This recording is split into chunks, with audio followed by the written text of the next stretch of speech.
Shalom dan selamat hari Sabat kepada semua anggota jemaat yang berbakti di rumah masing-masing pada Sabat ini. Apakan daya, PKP kembali dan kita harus meneruskan kebaktian kembali di rumah masing-masing. Pada Sabat ini saya ingin mengongsikan sebuah pelajaran yang bertajuk warisan. Di dalam Mazmur pasal 16 ayat yang kelima, Daud berkata seperti ini, "Ya Tuhan, Engkaulah bahagian warisanku dan pialaku. Engkau sendirilah yang meneguhkan bahagian yang diundikan kepadaku." Sebelum kita teruskan khotbah ini, mari kita berdoa. Bapa kami yang berada di surga, biarlah Tuhan beserta dengan kami ketika kami mendengarkan firman. Ampuni segala dosa kami dan persiapkan hati dan pikiran kami ya Tuhan. Di dalam nama Yesus kami berdoa dan mengucap syukur. Amin. Saudara-saudara yang terkasih dalam Tuhan, pada Desember 31, 2020 yang lalu, kami mengadakan kebaktian di rumah keluarga di Kampung Puhus, Kota Belud. Kebaktian ini sangat istimewa karena Alkitab yang saya gunakan untuk memberikan firman Tuhan pada pagi itu mempunyai sejarah yang sangat menarik dan sangat mengharukan. Alkitab yang saya gunakan ini adalah Alkitab mukjizat yang tidak terbakar pada waktu rumah pemiliknya terbakar, hangus menjadi arang dan abu. Mengimbas kembali kisah yang terjadi pada 25 hari bulan Desember tahun 2005. Ketika seluruh keluarga kami terkumpul di ruang tamu. Lilin menyala dan tersimpan selamat pada tempatnya di tingkat atas rumah. Hanya beberapa saat selepas itu, bunyi aneh seperti telapak manusia berjalan di tingkat atas. Dan sesudah itu, hanya beberapa saat sahaja, rumah itu terbakar dan seluruh ahli keluarga terpaksa keluar secara mengejut dalam keadaan bingung, ketakutan, melihat rumah yang sedang dijilat api. Ahli keluarga dan orang-orang kampung bergegas untuk coba memadamkan api yang semakin membakar. Namun, api terus membakar tanpa kelihatan ada tanda-tanda akan berhenti. Bomba tersekat di jalan kampung yang tidak berturap. Air pipe yang diharapkan, yaitu sistem gravity yang ada di kampung, hanyalah sederas air kencing di pagi hari. Air kolam yang semakin kering dicedok untuk menyimbah dan coba memadamkan api. Ketika itu, saya teringat Tuhan. Lalu saya bertelut dan setelah doa diaminkan, hujan datang dan menyelamatkan. Bagaimanapun, saudara, rumah utama hangus menjadi arang dan abu. Hanya 2 bilik yang dibina tidak bercantum dengan rumah utama. Selamat dari dijilat api. Malam yang sepatutnya membawa bahagia kepada seluruh keluarga yang di musim Krismas pada waktu itu bertukar sedih, pilu, dan terpaksa menginap di rumah jiran yang berbaik hati. Saudara-saudaraku, esok hari ketika melihat rumah itu kembali, semua harta milik keluarga mertua tinggal arang dan abu.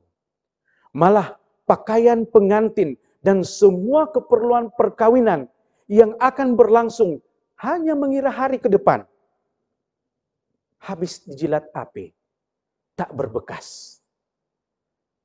Yang tinggal hanyalah kayu berlian yang sudah separuh terbakar.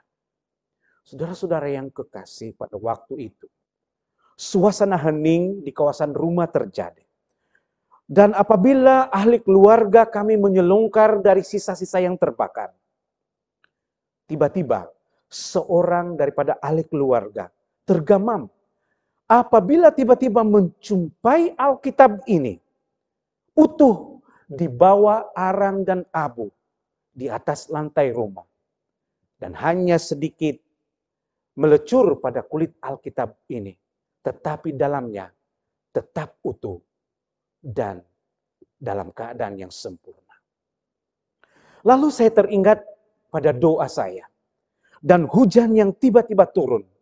Lalu saya bertanya kepada Tuhan, Tuhan, apakah rencana Tuhan di balik kesusahan yang hampir meragut nyawa keluarga kami, dan lebih tepat lagi anak sulung saya, Meme. Tuhan berbicara dan memberikan ilham.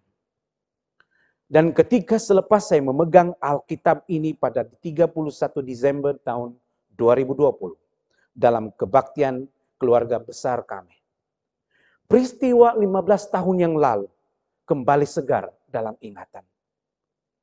Dan ketika saya diminta untuk berkhotbah pada Sabat ini, Tuhan mengizinkan saya dan mengingatkan saya akan peristiwa malang itu, dan Roh Kudus memimpin saya untuk menemukan ayat-ayat yang terdapat di dalam Alkitab, yaitu Mazmur 73 ayat 16 dan 17 dan Mazmur 16 ayat yang kelima.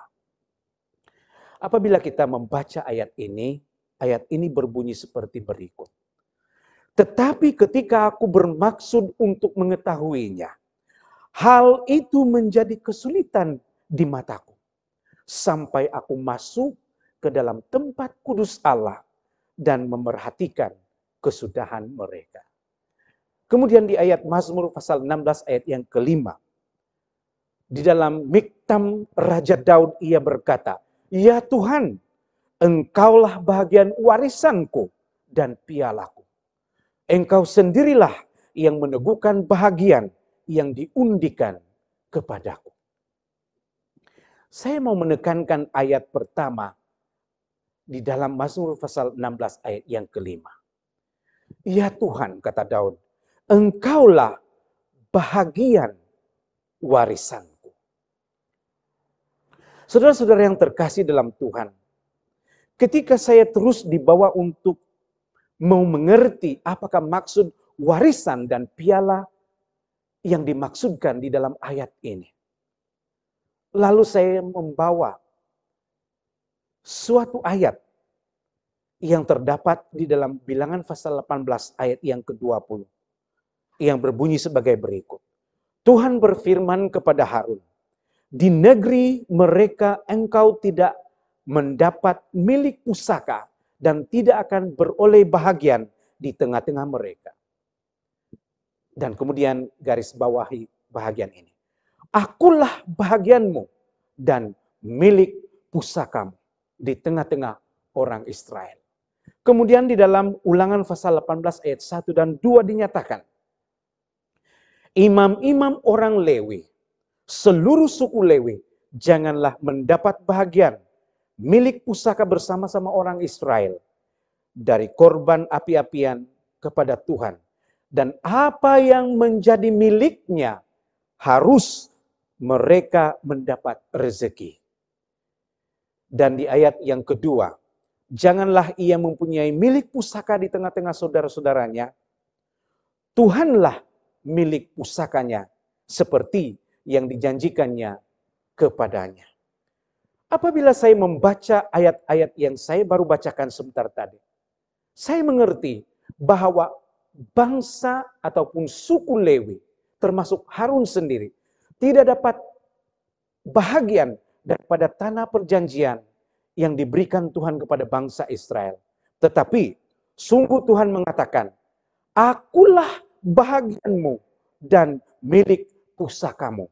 Dan sekali lagi Tuhan mengatakan di dalam ayat Ulangan, Tuhanlah milik pusaka orang-orang Lewi ini. Saudara-saudara yang terkasih dalam Tuhan, saya terus mempelajari apakah maksud warisan ini. Dan ketika saya meneruskan pembelajaran ini, saya dapati Sungguh pun ayat tadi menerangkan bahwa bahagian Tuhan itu menjadi rezeki Lewi. Dan Tuhan adalah bahagian pusaka bagi orang Lewi. Namun, arti dari kalimat firman Tuhan ini diperluaskan maksudnya. Sebab itu, Raja Daud yang bukan dari keturunan Lewi memberikan kesaksian di dalam Mazmur pasal 16. Saya mau ulangi.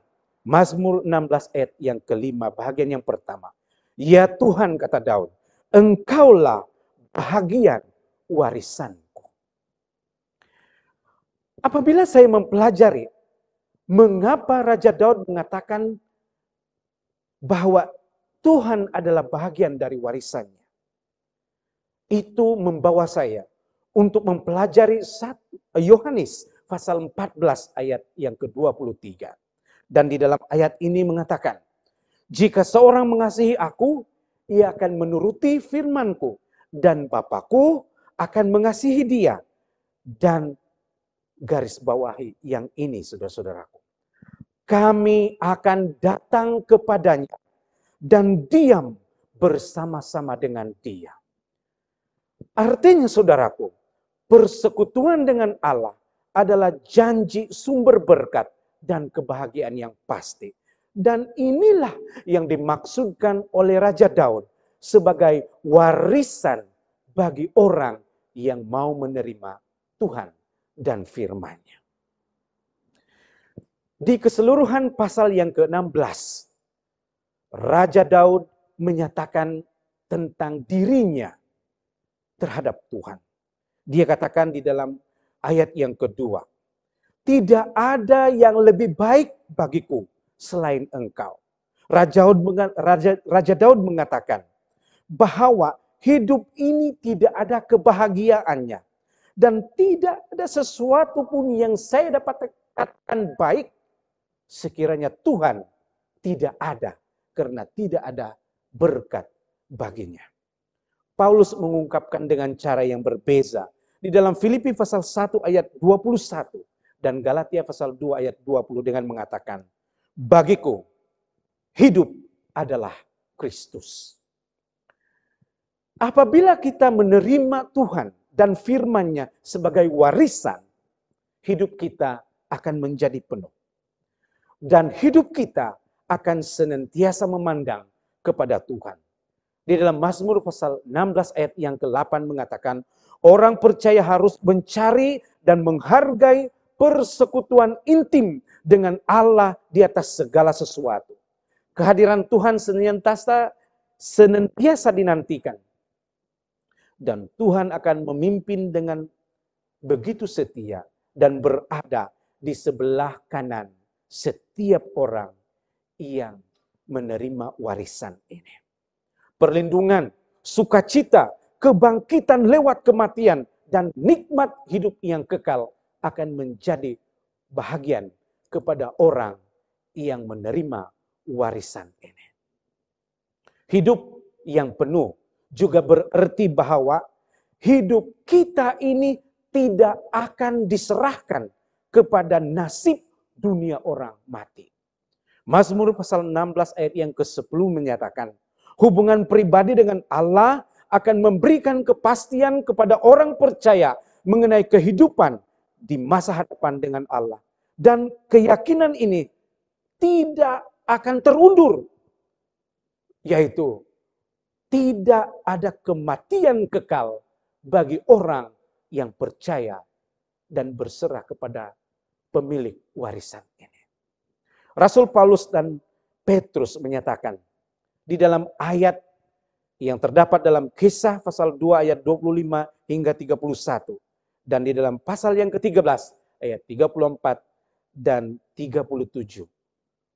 Kedua-dua mereka menyatakan bahwa kematian dan kebangkitan Kristus itulah petanda bahwa orang yang menerima warisan daripada Tuhan akan dimenangkan dari kematian dan hukuman kematian. Saudara-saudara yang terkasih dalam Tuhan, untuk membuat kita lebih memahami secara sederhana apa yang dimaksudkan dengan warisan, yaitu Tuhan dan firman-Nya ini. saya ingin menceritakan satu cerita yang pendek.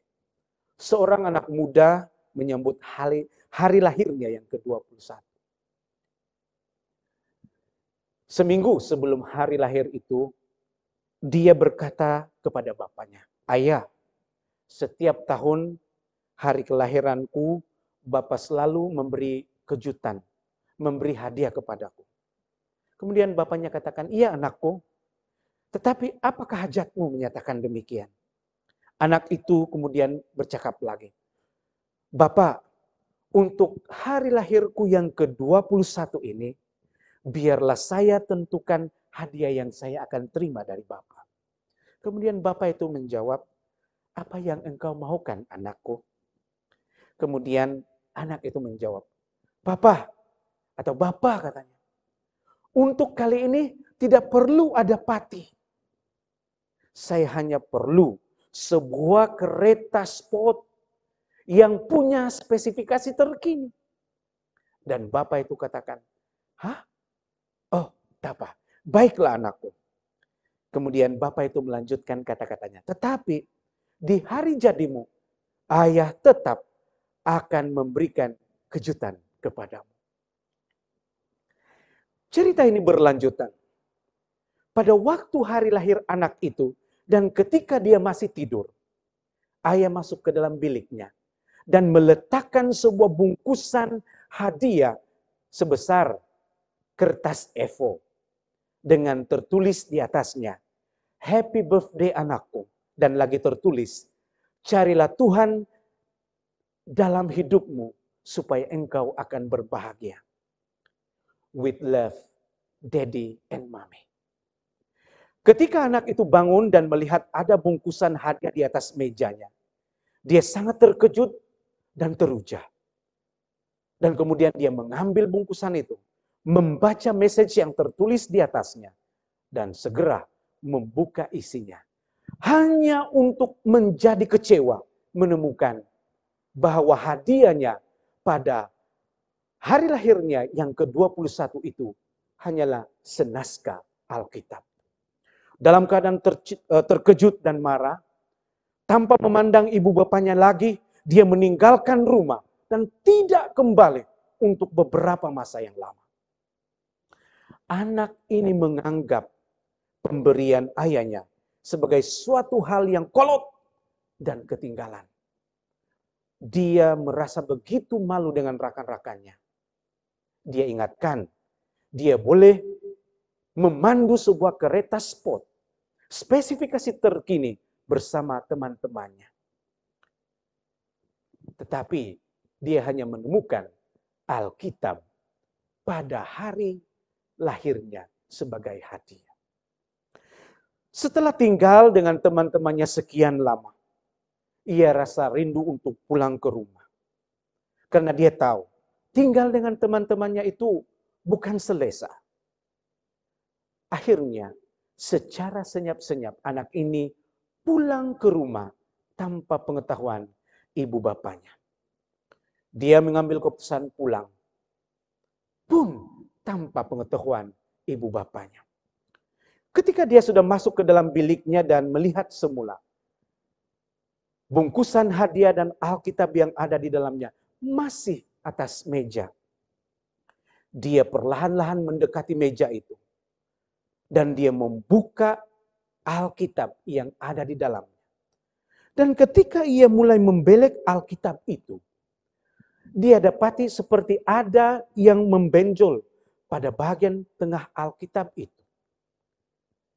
Dan dia membuka bagian itu. Ternyata di bagian tengah Alkitab itu terdapat sebuah kunci kereta sport. Kereta sport yang diidam-idamkannya.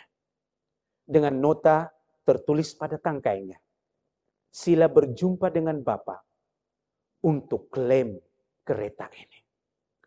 Anak itu dengan segera mendapatkan bapaknya, merangkul bapaknya, menangis memohon maaf karena tidak menghargai pemberian bapaknya, yaitu Alkitab.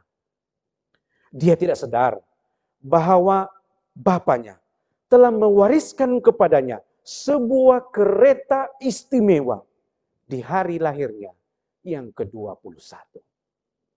Saudara-saudaraku, Tuhan dan firman-Nya adalah warisan kita.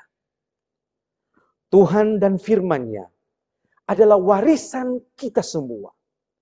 Dan yang layak untuk menjadi waris kepada warisan ini adalah mereka yang mengasihi Yesus, yang mengasihi firman Yesus, yang menuruti firman Allah Bapa, yang menuruti tuntunan Roh Kudus. Dan upahnya adalah Allah Bapa, Yesus Kristus, Roh Al Kudus akan mengasihi dia.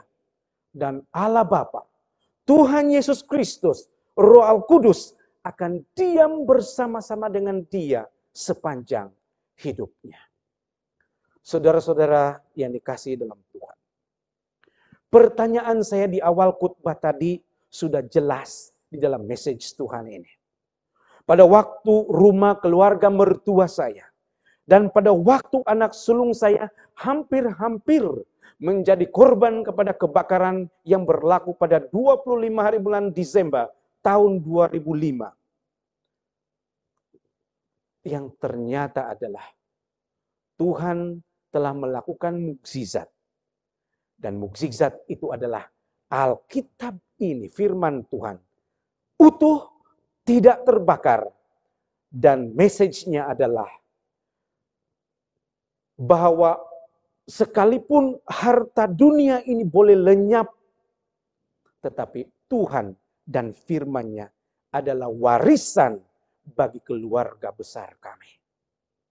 Saya yakin dan percaya bahwa warisan ini, Allah, Tuhan Yesus Kristus, Roh Al Kudus dan firman-Nya adalah bahagian Anda dan seluruh jemaat. Tuhan sudah sediakan warisan ini untuk kita sejak semula. Hari ini, sahabat-sahabatku yang kekasih, tunggu apa lagi?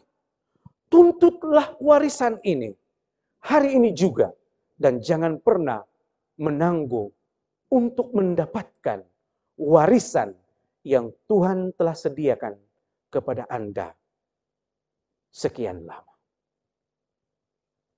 Biarlah kiranya pembelajaran melalui khotbah ini akan mendorong kita untuk memahami bahwa Tuhan dan firman-Nya adalah warisan yang Tuhan berikan kepada kita.